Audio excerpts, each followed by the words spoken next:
कलकत्ता में बड़ी फेमस एगो ट्रांसपोर्ट नगर बा जौन के नाम सोनागाछी है। वही पर देखनी शुरुआती में यह लहरा बजौले रहा सब बेचारा 4-5 गो मिल के घुंघरू बांध के चल रहे जंजय के एकदम कैसे रिकॉर्डिंग को ले लई सुनील सिंह जी नरहन हजारों हजार पुरस्कार मुखिया जी के बार बार प्रणाम करते जा। अब हाथना गंदा तरह ना चाहत हे लइका कल कि जे लगाए तले ना रही बताओ साढ़ू के लइका हम कह तरह की द्रौपदी बन रहे कहले हन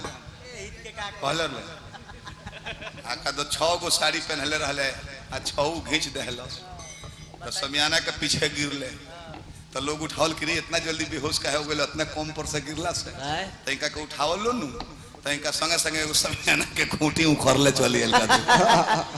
इनको गांव में रामलीला का पाठ होत रहे। हां रामलीला कौन पाठ रहे जानता नहीं कौन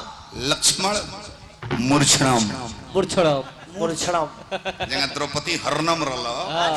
लक्ष्मण जी के मूर्छा वाला मान गई कहनी कुंवर जी कलाकार के बकल चुप रहो हमहू रोल ले बानी हमर भाई हो हमर छोटको भाई कोई के पाठ ले बड़े कोई के देखो ना लक्ष्मण के शक्ति बाण लागी हनुमान जी बूटी ले आवे जो यहां हाइकिंग टेंट गिरल बा पाइप वाला इतना बढ़िया पाइप बांध देल रहल सब बेचारा 4 गो 5 गो पर्दा रहे बाबा अब पर्दवा में ग्रीस लपेट के थी में पाइपवा में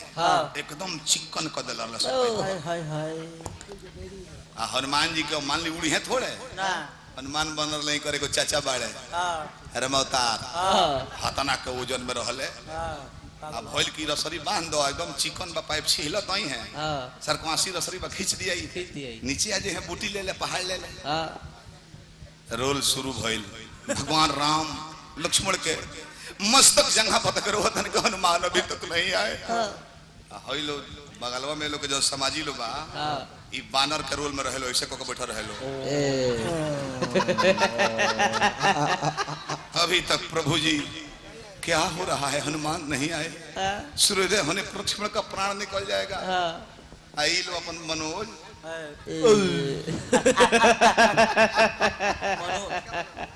तले हनुमान जी ने से छिहलत इनकर चाचा चल बड़े ई बनर ले जान जाए कि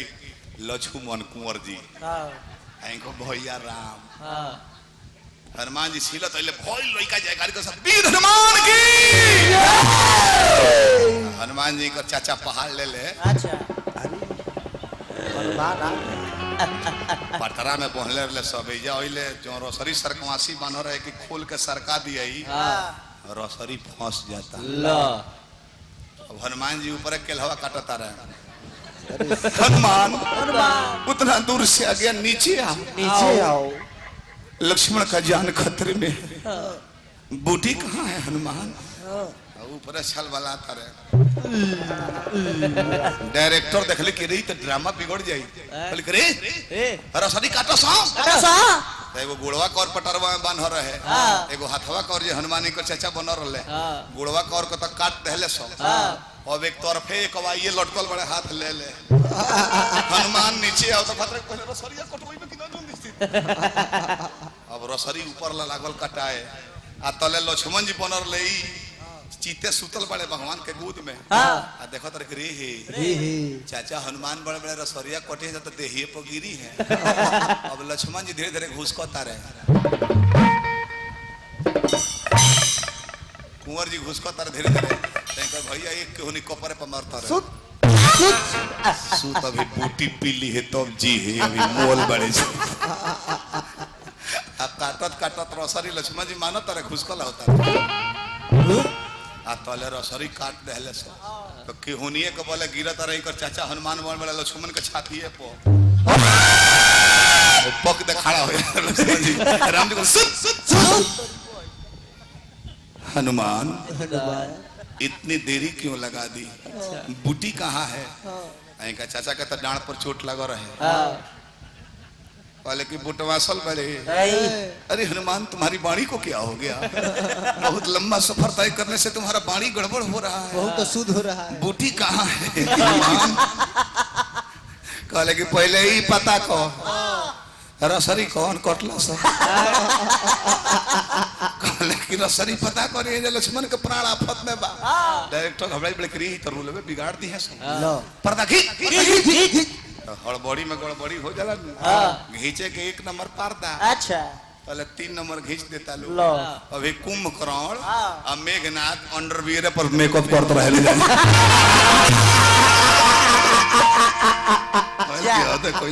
साफ बानरे बा असली स्टाइल है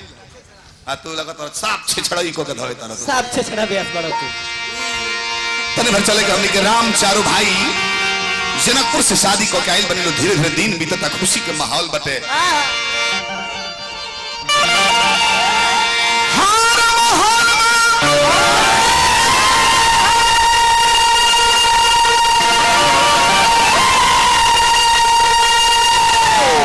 पिंकी खलिया गलो लइको गाड़ी में रोत होई ऐदा चियरती है अरे महल में खुशी मनतावे राजा के महल तो खुशी मनतावे राजा के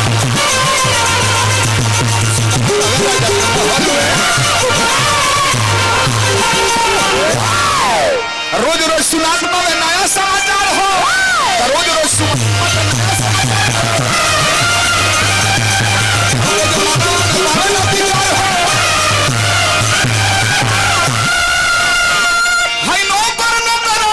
सेवा टहल में महल में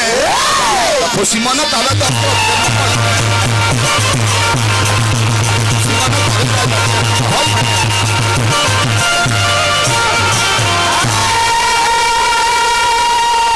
एक दिन राजा दशरथ जी विराजमान में तनी भर में नवा खोल दौरी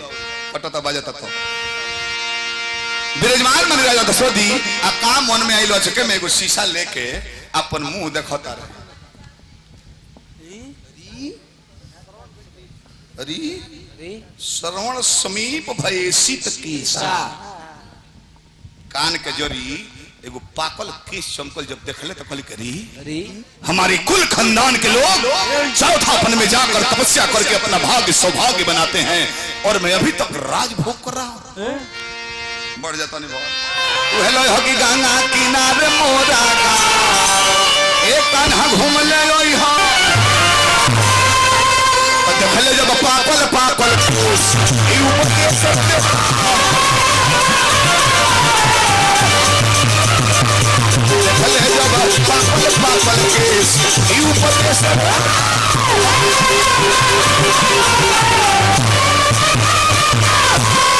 बार बार सोचे लबतिया कैसे बाची रघुकुल बतिया बार बार सोचे लबतिया कैसे रही रघुकुल बतिया राम के बनायब अब अवधेश ई उपदेश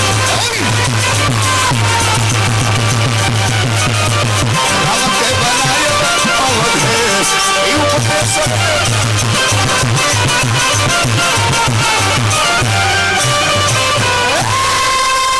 अब है गोइल बड़े पहले गुरुदेव से विचार कोइल जाओ कहेंगे राहुल बाबा हमारा दहिने बैठल बनी कतनो बड़ चक्रवर्ती राजा हो जात रहे लोग अपना दहिने बगल एगो सिंहासन बने ब्राह्मण कुल पुरोहित खाती अब बिना राय लहले राजपट के कोनो काम ना होखे ना जब ब्राह्मण के अपमान जब जे कोइले बा ओकर सत्यानाश भइल बा कृष्ण के बेटा शाम दुर्वासा के अपमान कोइले 86,000 एक बेर अपने में लड़कट के गुजर गई दुर्वासा का अपमान इंद्र कैले श्रीहीन लक्ष्मीहीन हो गई पूरा दुनिया समुद्र मंथन करे के पर गई लक्ष्मी के पावे खातिर जाए कहतर कि हाथ जोड़ी पूजी ले अरे चरणमई वशिष्ठ बाबा बाबा बाबा गोड़ लगनी है बाबा हमारे मन में एगो श्रद्धा बा वही खातिर आइल बनी हाथ जोड़ी पूजी ले चरणमई मानी जयती मानी जयती मानी जयती हमरो मानी जयती हमरो पूरा कोरी मोल के मनमई बाबा पूरा कोरी मोल के मनमई बाबा राम नदी में रजमई बाबा बाबा